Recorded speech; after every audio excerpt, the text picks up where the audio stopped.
Let's get on to our first email today. And our first email today comes to us from our friend Fahulan Q, who writes, "Hey John, went to look at the box office report this week, fully expecting to see Aquaman at #1 again, but was really surprised to see it wasn't. Kevin Hart and Bryan Cranston's The Upside was. Do you think this is particularly surprising? And did you find any other surprises at the box office this week?" All right, so thanks a lot for the question. And yes, that's right, Aquaman's streak does come to an end. I suspected it would. I wasn't guaranteed, but I suspected Aquaman would have come in #1 at the box office again this weekend. Let's take a look at the results here right now. The box office results this weekend. #1, as was mentioned in the email, Kevin Hart, Bryan Cranston's The Upside makes $19.5 million. Aquaman comes in at #2, just behind it at $17.2 million. At #3 spot, which is a little bit surprising, A Dog's Way Home makes $11.3 million. By the way, the audiences are kind of liking that film. #4 was Spider-Man Into the Spider-Verse hanging in there at $9 million, crossing the $300 million mark. So it has now safely broken even and is now getting into profitable territory. And coming in #5, The Escape Room. Robert, out of all the stuff we see in the box office report this week, what stands out to you as maybe a little bit surprising? Well, maybe A Dog's Way Home is surprising, but yeah. it doesn't surprise me that The Upside is #1. I mean, Kevin Hart, especially the movies he's been doing with The Rock, he's definitely a box office force. Jumanji, he's staked his Night claim. School notwithstanding. Right. Yeah. And then we also have Bryan Cranston, who doesn't love Bryan Cranston? Oh, yeah. You know, I mean, he was Malcolm in the Middle's dad.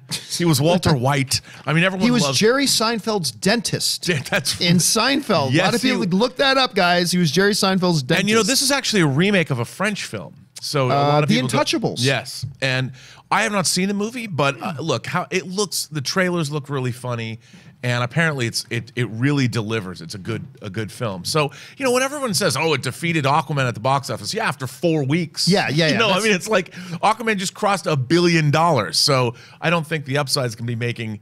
There's not going to be $1 billion upside to the Upside. No, you're not going to see a big swing on that. I was not surprised by the Upside doing okay because of Kevin Hart.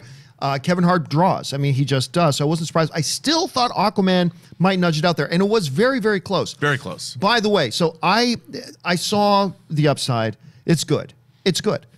But the 2011 original French film, and boy, do I sound like one of those pretentious douchebags. The 2011 original French version. But no, seriously, the 2011 original French version, The Untouchables.